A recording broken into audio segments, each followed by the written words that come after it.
In this chapter motion, let us first try to understand the concept of rest and motion with the help of a very practical example. Suppose a person is sitting on a railway platform and looking at a tree nearby. Now, according to that person, the tree will be at rest because its position is not changing with respect to its surroundings. But at the same time, a train leaving the station will be in motion according to that same person because it is continuously changing its position with respect to its surroundings. So, going by the scientific definition, the state of rest can be defined as follows.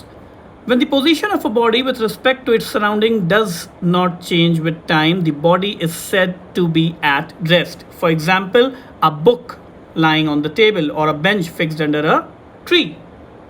While, on the other hand, when the position of a body with respect to its surroundings changes with time, the body is said to be in motion. A bird flying, a satellite orbiting the earth are other examples of bodies in motion. Now, in this image, the bench fixed under a tree is at rest, as there is no change in the position of the bench with respect to the tree and other stationary objects. While, on the other hand, the wheel is in a state of motion as there is a change in its position with respect to the objects in its surroundings, as the wheel gets displaced from its initial position A to a new final position B.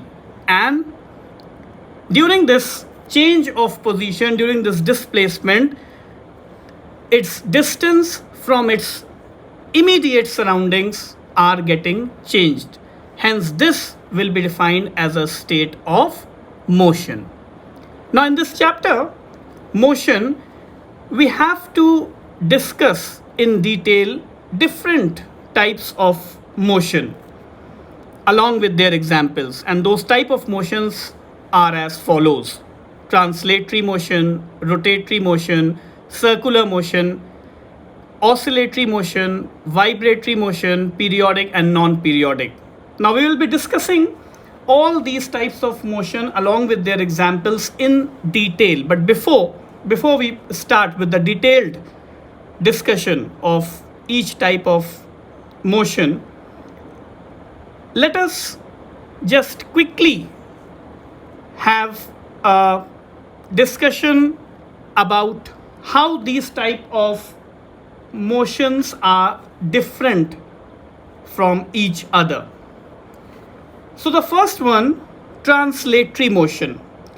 If an object maybe like a vehicle moves in a line in such a way that every point of the object moves through the same distance in the same time, then the motion of the object is called as translatory motion.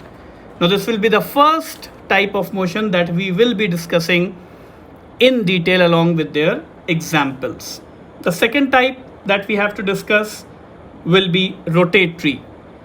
A body is said to be in a rotatory motion if it moves about a fixed axis. The best example, rotation of the earth about its own axis.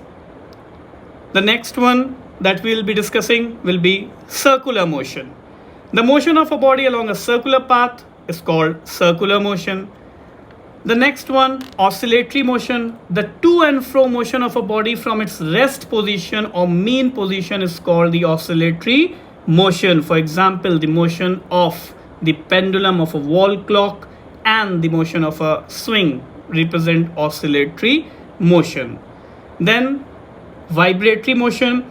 Now, vibratory motion is also an oscillatory motion, with the difference that in vibratory motion, a part of the body always remains fixed and the rest part moves to and fro about its mean position. And then the periodic motion, a motion which gets repeated after a regular interval of time, is called a periodic motion, as the name suggests itself. Like, for example, the earth completes one revolution and the sun about the sun in nearly 365 days, and this motion is repeated after every 365 days. And the last, that is the non-periodic motion. The motion which does not repeat itself after a regular interval of time is called non-periodic motion. So these will be there in our discussion in the next videos. So let's first start with our discussion about the very first type of motion, that is translatory motion. Now, in case of translatory motion, if an object like a vehicle moves in a line in such a way that every point of the object moves through the same distance in the same time, then the motion of the object is called translatory motion. And the translatory motion is also further divided into two different types. One is rectilinear, which is also known as linear motion, and the second one is curvilinear. So what is rectilinear? Rectilinear is also a type of translatory motion. Now, if the motion of a body is along a straight line, it is said to be a rectilinear or linear motion. Example, a ball falling from a height is straight towards the surface of the earth, or a car moving on a straight road will be an example of rectilinear motion. And the second type of translatory motion is the curvilinear motion. If the motion of a body is along a curved path, it is said to be a curvilinear motion. For example, a car moving along a curved path and a ball thrown by an athlete. These are all examples of curvilinear motion. Now, in order to understand the translatory motion in a better way, we will have to take up a few examples, because with the help of examples we can easily understand that what are translatory motion and under what situation the translatory motion will be regarded as a rectilinear or a curvilinear motion. So, starting with the examples of translatory motion, just remember one thing, that translatory motion is a motion in which the object moves in such a way that every point of the object moves through the same distance in the same time. So now, taking the first example, in this example we can observe that a box, that is an object, is pushed with a force of 20 Newton, as a result of which the box gets displaced through a distance of 10 meters. The box has been shifted from its initial position. So, because there has been a displacement of the box from its initial position, definitely it is an example of a body in motion. Because there has been a change of the position of the box with respect to its surroundings as it is displaced from its initial position. This is what we discussed. And it is translatory motion because the box moves in such a way that every point of the box moves to the same distance in the same time. Now, taking the second example. In this example, when a ball is thrown, then every point of the object moves through the same distance in the same time. And because the motion of the ball in this example is along a straight line, hence it will be termed as rectilinear or simply linear motion, which is a type of translatory motion again. Next example. In this example of an apple falling under the force of gravity towards the surface of Earth, this example will also be regarded as a translatory motion. And because when a body falls freely, now again, please pay attention to what I am saying, because when a body falls freely under the force of gravity, it travels in a straight line. Hence, it is an example of a rectilinear motion as well. A car moving on a straight road is also an example of rectilinear type of translatory motion as long as the car moves along a straight line.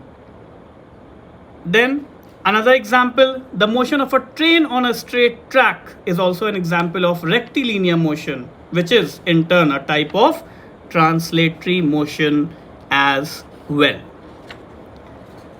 Now, coming to the next type of motion which we have to discuss in detail, that is rotatory motion. A body is said to be in a rotatory motion if it moves about a fixed axis. Now, the most important point about rotatory motion is a rotatory motion is different from a translatory motion because in rotatory motion, different parts of the object move through different distances during the same time. This is very important. The part of the body which is near the axis of rotation travels a smaller distance than the distant parts of the body. This is the most important aspect of a rotatory motion. Now, in order to understand this, let us take a very simple and a very practical example. In order to understand the concept of rotatory motion in a better way, let us take an example of a fan which rotates, say, about an axis capital D, D dash, as you can see in the image.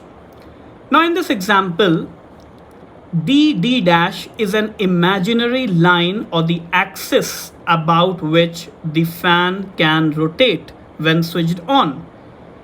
Now, consider 3 points, point A, point B, and point C.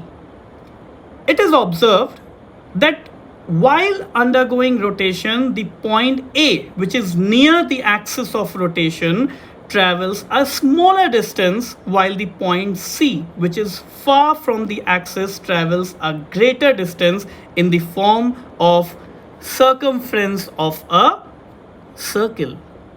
Now, this is the most important characteristics of a rotatory motion. Now, why it is important? Just going by the basic scientific definition, as I said earlier, the part of the body near the axis of the rotation will always travel a smaller distance than the distant parts of the body. So this is why this is the most important characteristic of a rotatory motion. Now let us understand this with another example. If we consider the rotation of a disk of mass capital M about an axis of rotation such that the distance from the axis to the point which lies at the maximum distance from the axis is capital R, as you can see in the image, as you can see in this example.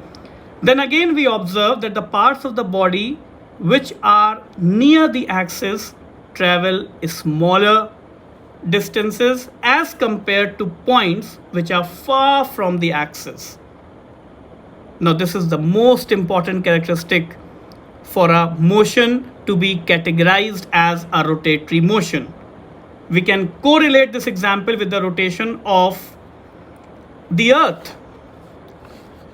Now, if we consider the rotation of the Earth about its axis, we can easily correlate these two concepts of rotatory motion in the rotation of the Earth about its axis. So the two most important characteristics we have to remember about rotatory motion, and they are as follows. First, the body is said to be in a rotatory motion if it moves about a fixed axis, and secondly, the parts of the body near the axis of rotation always travel smaller distances than the distant parts of the body.